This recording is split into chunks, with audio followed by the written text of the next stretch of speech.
has now been around for 3 seasons, and coaches everywhere are saving time and being more efficient when it comes to scout cards.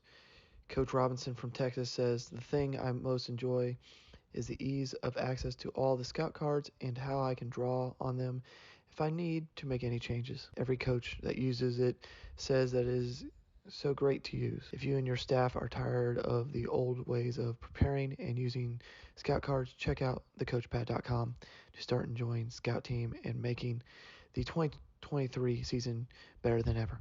Welcome back to another episode of the Gap Down Backer podcast. Today we have the head football coach at Holdenville High School in Oklahoma, Coach David Barker. Coach, how you doing?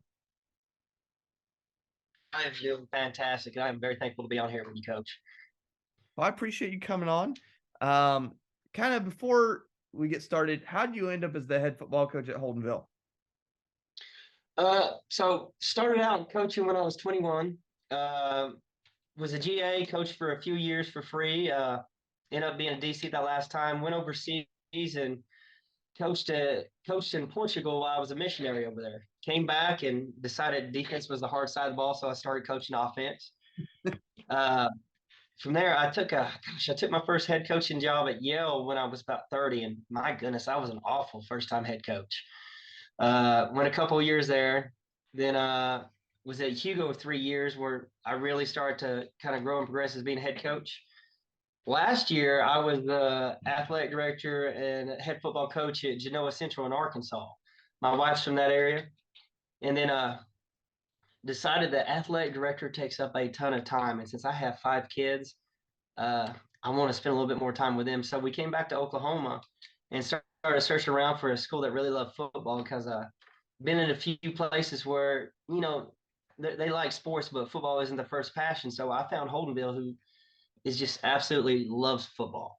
And so fell in love with it, applied for it, got it. And it has been a whirlwind of a year in a really good way. Good. Now, I mean, we talked. This past year was your first year running the shotgun double wing.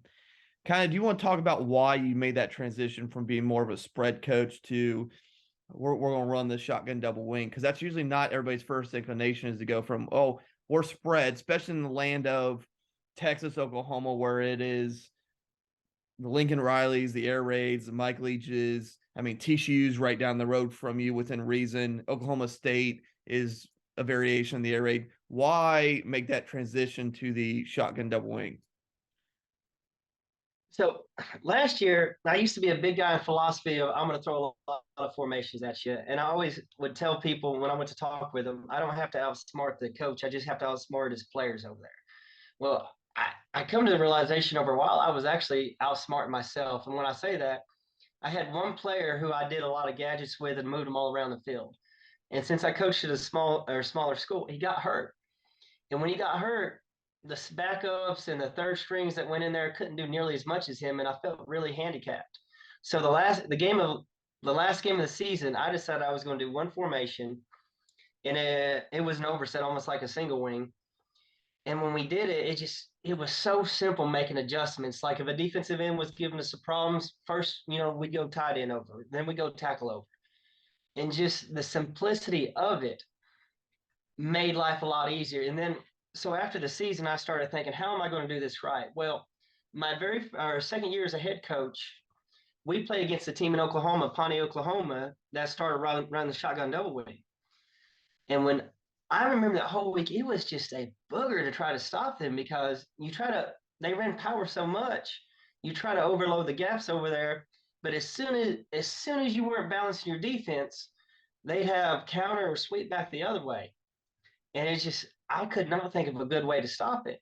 So that thought process married with the more I watch NFL or college teams, and every time you hear a sudden change and you hear them wanting to have a big shot play, well, I noticed a lot of those times, especially in my own life, when we did it, either it was incomplete and it put us in second and long, or we had a turnover and lost all of our momentum. And so I wanted to go to an offense to where we could control all that and get in a lot of third and shorts and fourth and shorts and control the game. And then so I started studying this a lot from Tim Murphy, and then I got some of his material, and then Fife, Alabama really did me a solid. I sent them a huddle thing and asked if they could send me a couple of their games, and they've been running this at least 6 years and had 5 state championships. So just watching the simplicity of their offense. Now they have good players, but just the simplicity and how well they're coached, I fell in love with it. I just thought from the installation to how you run it to the mentality it gave you, I thought it was kind of the philosophy that I want to be. Okay. Now, what did you now as you've done your evolution? What have you kind of learned going forward? Because like obviously, like I mean, you have limited experience, but you've bought into it. What have you kind of learned as you've gone through the process? Okay, so one of the things is I learned it makes life on the offensive lineman easier. So this program last year, the one I took over was 1-9, and they were spread.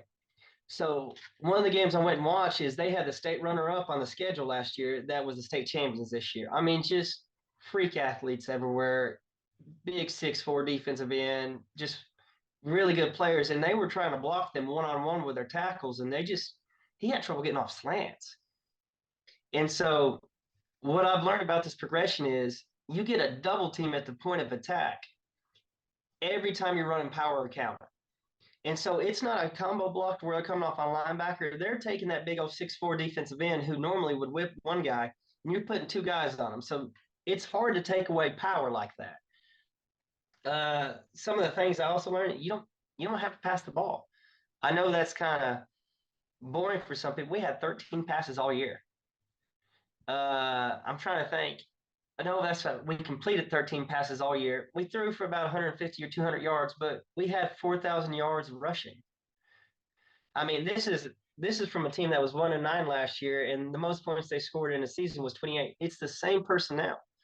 It gives you that type of mindset. And then I really liked it was a guy I think in Nebraska that had some type of coach teaching. It allows you to be close against the really good teams. If you can shorten the possessions down. So in other words, instead of giving a really good team 6 to 7 possessions in a half, they only get 4 possessions in the first half. So maybe they score twice. So you might be going into halftime down 14-7 or 14-14 against a lot better team. That gives your guys a lot of confidence. And that's stuff that when you're getting blown out by 40 points by halftime, trying to take over a bad team, I mean, confidence is everything that changes it for you. You got to build confidence in them, and they got to have success against good teams to do that. Yeah, no, I agree, Coach. Now, I mean, with that progress from 1-9 to 9-2, I mean, let's start first with the buy-in.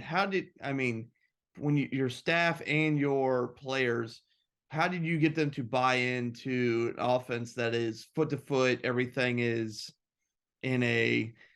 My old head coach used to say it's a fist fight in a phone booth, essentially. Yeah. And to your point, you're not going to throw the ball. Like you had under 300 yards. Now, yes, you had 4,000 yards rushing, but you only had under 300 yards passing. How do you create that buy-in amongst your team? I'm going to tell you that first month was pretty hard. So come in, I had a formation up. You remember these guys had 4 receivers, and the personnel is still the same. So most of these guys still identify as receivers. I showed them video of Fife, Alabama have success. Showed them video of the team in Oklahoma who runs it. And then the first few practices, I mean, it was tough, even on the coaches, because it was just such a different concept. You're thinking, is this a gimmicky offense going to work? But then what we did is we had a camp schedule. We were going to go to one that had a really bunch of good players. It cost a little bit too much money for the players. So we went to one that was primarily guys playing their JV. When we ran the offense, even though it was our varsity against their JV, we had a lot of success with it. And as soon as they started seeing us moving the ball and going back even on film where we could point out what they were doing and how we could do it better, it's like they had an aha moment. Okay, this janky offense can work a little bit.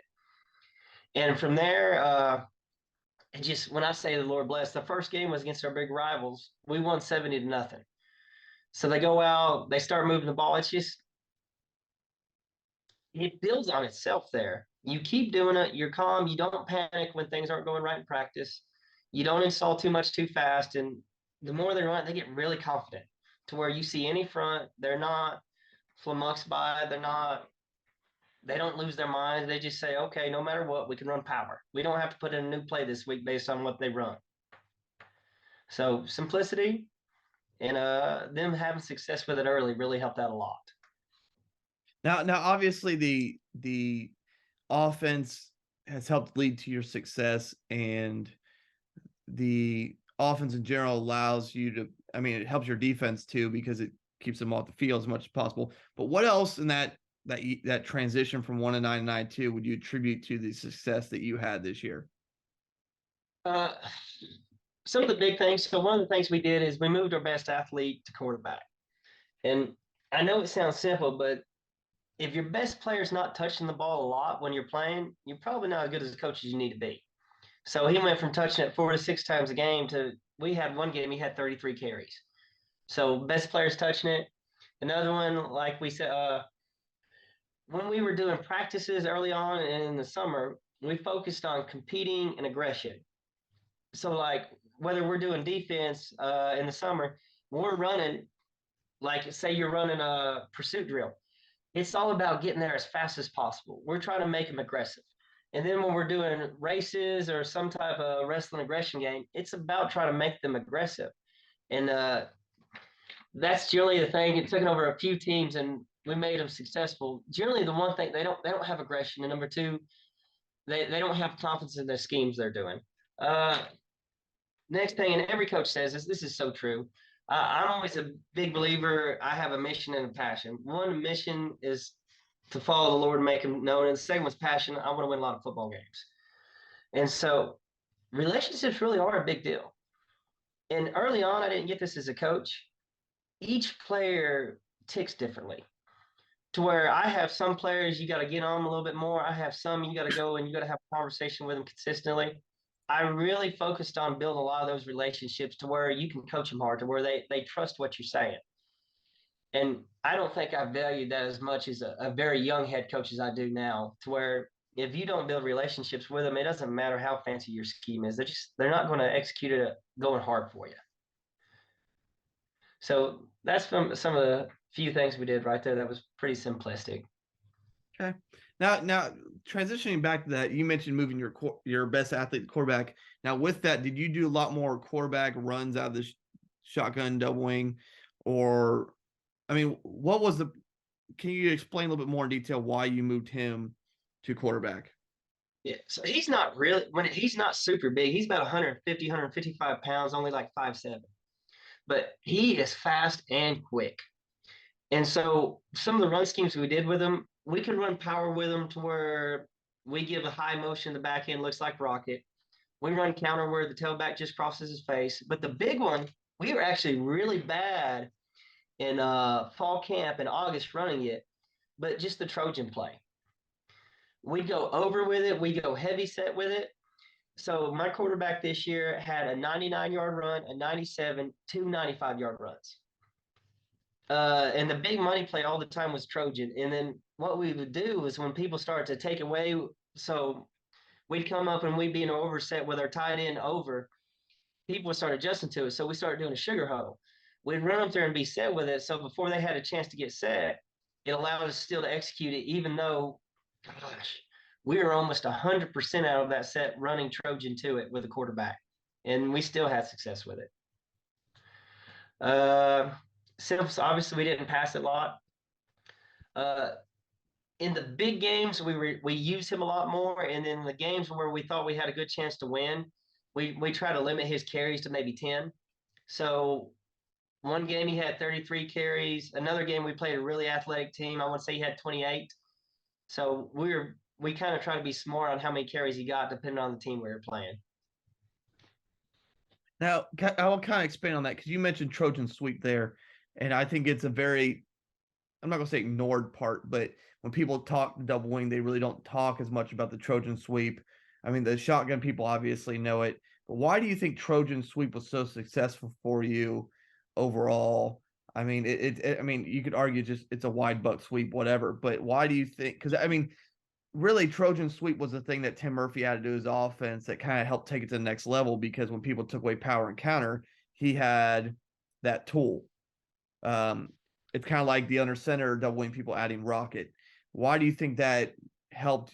Why do you think the play was successful? And the two, why do you think it helped you so much? We were different from some shotgun double wing teams. So when we run power or counter, we don't pull the backside guard. We pull backside tackle and tight end. When we did it, we thought it would kind of mess with some of the linebackers' reads, who most are usually taught to read guards. So when we do Trojan, it is both guards pulling. So instead of them seeing the guards pull all the time, it's the change-up play, the one where they don't normally see them. And you mentioned it, to me, it is just a version of buck sweep, but we have an extra blocker there. So when we run power, the tackle's the one setting the double team. When we have trouble getting that C gap, now the tight end sets the double team. Most of the time he might struggle with it, and I know there are some guys in the shotgun double wing who just allow him to hook because it hits wider. We use our tight end and wing, and we almost double team that every time because we want the edge set. And where it's unique is, especially when we go to the Q, one, we have the tailback able to go out to the corner, but two, the overhang, the S gets. So instead of the play side guard getting, the sniffer, he's going to get the overhang, and now both guards are wrapping instead of one of the guards having to kick out. And it's still tough because the overhang still has his rules to where normally he's going to keep edge. So if he squeezes it all, Trojan bounces. If he runs upfield or if he keeps his edge right here, now you have two guards wrapping through the hole right here. It makes it a little bit tougher. And so one of the things we found really kind of nice is sometimes we don't block stuff very well. When I say that, they get off blocks. But when we're sending three guys through the hole that are swabbing, one of the other guys picks them up, or they don't tend to see our tailback as well. It's crazy how many people you never see it when you play other teams. Now, I'm seeing teams a lot, especially some of the big schools, a lot doing versions of it where they're running super counter. But when you have 2-3 guys swabbing through the hole, it's hard to filter there as a linebacker, as a safety. So it allows you to get maybe 2 or 3 more yards that you wouldn't normally get. Okay. Now with this also, and with this being your really first full year running it, what issues did you seem to discover as you kind of went through it that you didn't necessarily see, or just kind of popped up as you went? One of the things we weren't really good at, put us back a little bit, is early in the season we thought we were going to be really good at rocket. We were fast. And we did a version of a guy in Opelika, Alabama.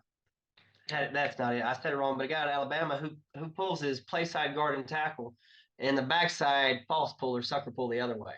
When we did that, any play side one technique who was really athletic would hunt us down because it just took too long to develop. And I know that shouldn't be the case. And rocket guys are like, inside techniques should never get you, but they were getting us. So that one put us back a little bit. When we started the year, we only had like one lineman call for a double team, whether it be the center and guard or guard and tackle. By the end of the season, we had 3 or 4 ways what we call a double team between them. That way, they wouldn't be picking off for calls so much, and our backside would always have dummy calls.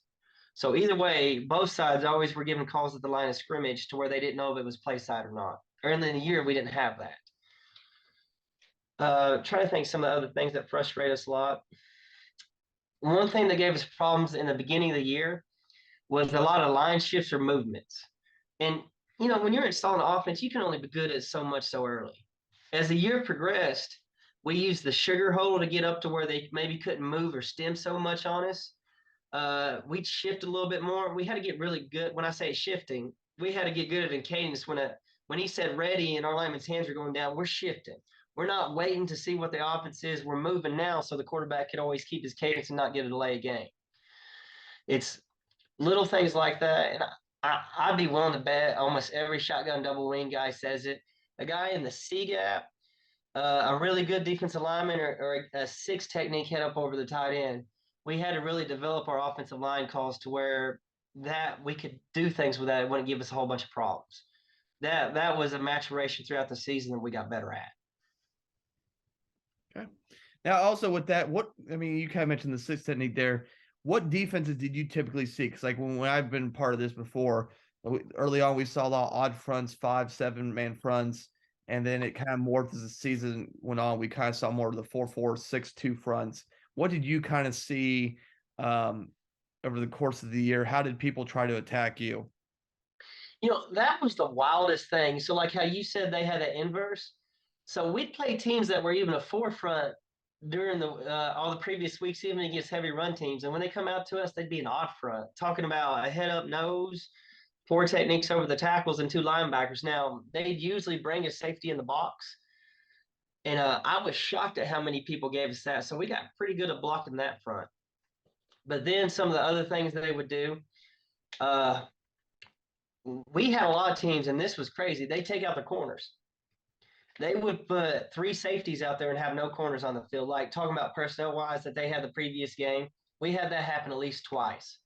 Have people take out the corners and go a five front with four linebackers and two safeties. We played one game where we had a team that had 7 or 8 guys on the line of scrimmage. Talking about gapped out, one middle linebacker, hardly any DBs.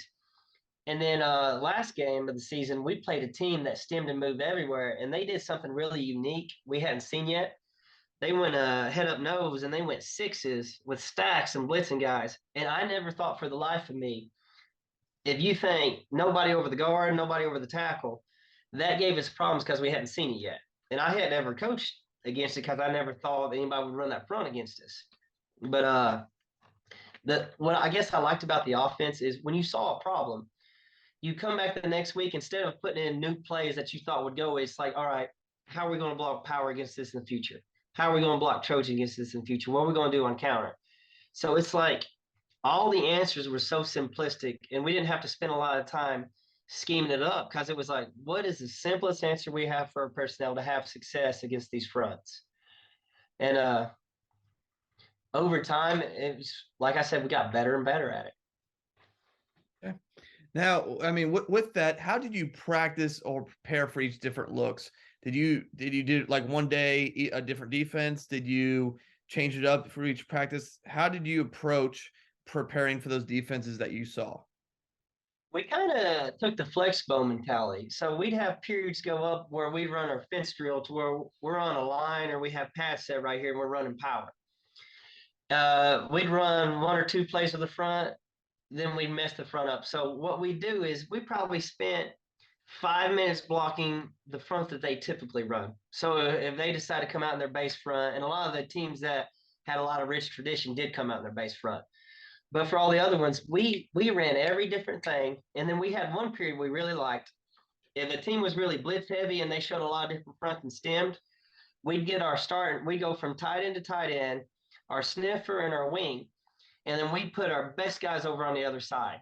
And we'd tell the defensive coordinator to throw every different front, every stem, and every blitz at us he could. And we just run power and counter repeatedly for about an 8-minute segment, trying to get as many reps as possible. And so what they did is they got better about not jumping off sides when they stemmed. They got better about picking up blitz movements. So, you think you're going to have a double team from your tight end, your tackle. And so the guy slants in on the tackle to where he can handle him by himself. So the tight end got really good about climbing a linebacker instead of just trying to watch nobody there.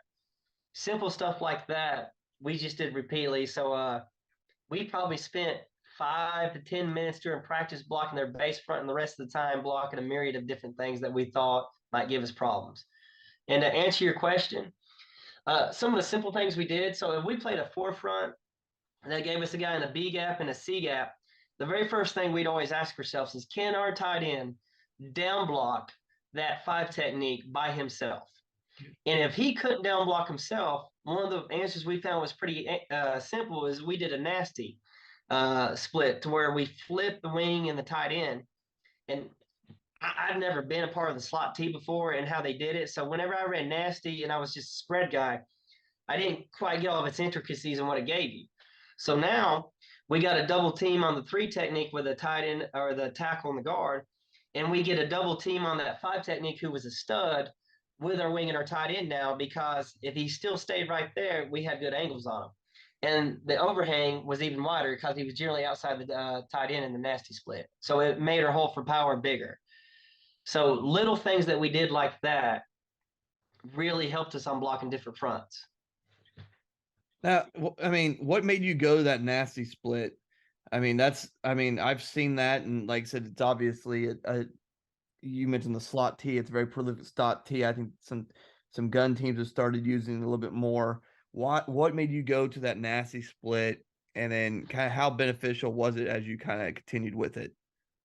Early in the season, we were 3-1. We lost our first game against a team who is a perennial powerhouse, and we were coming against a team that ran a forefront. And we had a couple of films to where a double tight teams played them. They'd run a guy in the B gap, a 3 technique, a guy in the C gap, a 5 technique, and they roll their outside linebacker down to the play side, a wide 9. Well, the problem with that 5 technique was an ever living stud. I mean, really violent, was causing a lot of disruption. And the whole thing is, in the past, when I ran the spread, I would just say, okay, our play is not going to work this week against that, and I would try to run away from them. Now we're going to run power. So how are we going to block them there in this front? So we got to thinking here is we flipped the alignment of the tight end wing. It forced the overhang to do something. Was he still going to be outside the tight end as before, to where he might be splitting the wing and the tight end and give you a little bit of trouble right there? So it widens him out. And 2, what does the 5 technique do? Does he widen out over the wing in the nasty split, or does he stay squeezed? And the reason why I say it give us problems is because our rule in power is we're going to have a true double team and not come off of it. Well, if you have a 3 and a 5 technique, who are you going to double team? You can't double team the 5 technique because then our guard has to zone against the 3 technique, and he doesn't do zone a lot. So we double team the 3, and then the 5. If the 5 is going to squeeze right here, our S wasn't big enough to be able to handle this big defensive end because he was a problem. We're not going to be able to kick him. And I know Tim Murphy has a thing right here to where he squeezes. Technically, he logs him and we bounce it. Well, we weren't good enough at the beginning of the season with our tailbacks and reads to be able to bounce this normally based on how he squeezed. So what we did is when we did that nasty split, we are going to take our tight end, our wing, and get a great double team on him and get him completely washed to give us a bigger hole right here. When we had a tight end wing in the normal split, we didn't think our wing could help out our tight end down blocking right here because he didn't have the angle for it. But when we did it the other way, the wing became the postman, and the wing became the postman, and the tight end became the guy who shivered on the hip to get the double team. So we liked the angle of it a lot better. That's why we went to the nasty against them. And the ironic thing is when we played them, they came out off front. They didn't even come out in full front.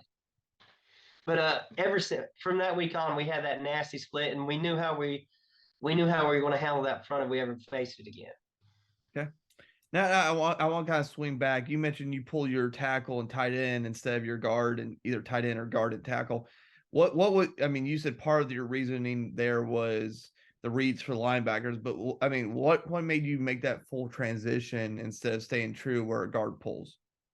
So when I was in spread and we run counter, even if we had an H back in there, the teams who gave me the most problems are the teams who would blitz that backside linebacker through the A gap. Not blitz him, but when he read, he'd trigger through there.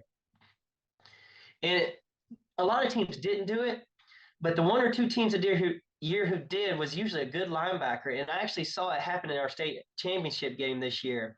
The guy runs through and you don't have anybody to account for him.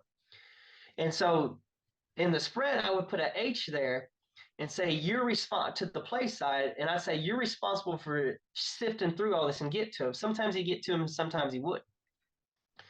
So when I saw 5 Alabama doing this, you ask yourself, what's the benefits of not pulling the guard versus that? One was the linebacker reads, but 2, if he's blitzing there, our guard just comes off and gets him down. And so now you got to have a defensive wider to come chase us down. And the question is that his rules are not to squeeze. But 2, if that linebacker doesn't blitz, instead of having to have a tackle trying to zone him, which we don't practice a lot of zone blocking, now he gets a cut block on the backside. He gets a simple cutback block, or he waves him into a defensive end who might be chasing, who's really fast. And so the simplicity of it, and there's a third reason I haven't mentioned. When we were running counter out of spread, you generally had to have 4 pretty athletic linemen. When I say that, the guard pulling, the tackle wrapping. But when we did this, we weren't planning to run Trojan a whole bunch when we started. So now you're putting your most athletic linemen at tackles. So now they're the ones pulling and kicking or wrapping. And then your tight ends become your other wrappers. And generally, your tight ends are pretty athletic compared to your linemen, anyways. And when we came here, we moved a lot of our receivers to tight end. And that was a day of wailing and gnashing of teeth. And they actually learned after a while they liked it. But so now we just really need 2 athletic linemen versus 3. But what happened after a while is we started pulling our guards more on the Trojan, and they got really good at it because that's the only place they're pulling on. They're pulling and wrapping. So if that's all they're doing when they're pulling, they're pretty good at that one play. So that's why we quit pulling the guard. And there are still some teams who will go back and forth between pulling the guard and the tackle, the guard and the tight end, or the tackle and the tight end. We just kept it simple. Whenever we run power or counter, we're pulling the backside tackle and tight end. Okay. Now I had two last questions for you. First, how did you approach the install schedule? Where did you I can't enunciate. How did you approach it? Did you derail from the typical power, counter, wedge? How did you approach the install schedule? So what we did is we took the advice of some guys who said don't go too fast. When we started installing, we only installed power to the right. We only installed counter to the left. Where we went off schedule a little bit, we did that the very first day we introduced them. And we didn't introduce them out of different formations like little wrinkles. What we did is we said, we're going to run power with our tailback. We're going to run power with our quarterback and the athlete, and we're going to run power out of the spin series we do. So those 3, we installed 3 plays, but they're all power to the right. And the same type of concept with counter to the left. The second day, we installed Rocket because we thought Rocket was an easy install. Well, the problem that we didn't realize with Rocket is it is an easy install, but since we don't do a lot of zone and hook block and getting outside, we weren't very good at it, setting the edge, especially against aggressive guys. So we didn't rep Rocket a lot. And I think we might have got overconfident with it. So this next time, I want to install Rocket second. The second day, I'm going to install Trojan. And that's all we did the first week. The second week so 5 days of that, the second week we installed wedge, and then we installed power left. We only had 3 or 4 plays out of each, so we kept repping them. And then I want to say the third week of the season, I'm looking at a couple of my notes right here. We put in ISO and we put in counter right. We tried trap, but we were just awful at trap. I know some guys hang their hat on, I guess because we were a shotgun team. There are teams who run it really well at trap. We tried tackle trap instead of guard trap, and I didn't have enough confidence calling it, so we didn't run it this year. We did get really good at ISO though, so we put ISO in middle of the third week and got our rules down on it, and we did we actually ran ISO a lot more than we did wedge. Yeah. Wedge is so. You see some teams, I really like how the single ring runs wedge to where they snap it to the sniffer back there. We weren't confident in it, so we rolled it back to them. And we did a lot of our spin series or with a fly motion, and it worked really well against teams that had trouble with eye discipline. We struggled with wedge against the teams who loaded the middle, and we couldn't run it as good as we wanted to. But that's how we're installed. We didn't put in a lot quickly. Like I said, power right, counter left the first week in Trojan. And the second week, we added 2 more types of things, or just power left. And then slow installation. Here's something else. We didn't run more than 5 to 8 minutes of passing the entire week. So through the first 3 or 4 weeks of the season, we gave a pass hole a total of 8 minutes at most the entire week. By the time we came to the 4th game of the season or 5th game of the season, we started expanding that to about 15 minutes. And then we started adding more of the pass. And I'd always have people around town ask me, why don't you pass it more? Because we got to be good at something. We're not good at running enough yet. As soon as we get a lot better at running, we'll start adding a few more of these passing wrinkles. So by the end of the season, we had a few more in. Just by then, we developed our identity of running it. Okay. And then my last question for you that I'd like to ask is, for people looking to install the shotgun double wing, what tips, suggestions, secret sauce, whatever you want to call it, do you have for people looking to install it? just like don't put in too much too quickly, because you guys, they're already, they might already be having trouble buying into it. They haven't done it in the past. Figure out who your best guy is and figure out a way to give him the most touches. It may not be at quarterback. And two, be real. So I coach the offensive line. I think a guy needs to be really involved if he's installing it with the offensive line play, from the double teams to the techniques. And then we may not spend a lot of time in just indie per se, but when we did the groups, really think about how your periods are going to be throughout the week. And when I say that, we're kind of like those micro doses. So we won't spend 40 or 50 minutes in team like a lot of coaches do, but we'll have a 10-minute segment at least every week to where we're working our guards and our F and our Q with a Trojan with a center. We'll have a section to where it's just our sniffer, our wing, and our tight end working on all the myriad of different blocks they're going to do from Trojan to power, to where they're just repping it over and over with different fronts, kind of a flex bone mentality. Keep it simple in that. Don't put in too much and have it to where you're repping your really strengths, and just decide, what do you want to be good at? You're not going to be good at it all. And the last bit of advice I'd give them is the whole accordion method or notion you've heard from people.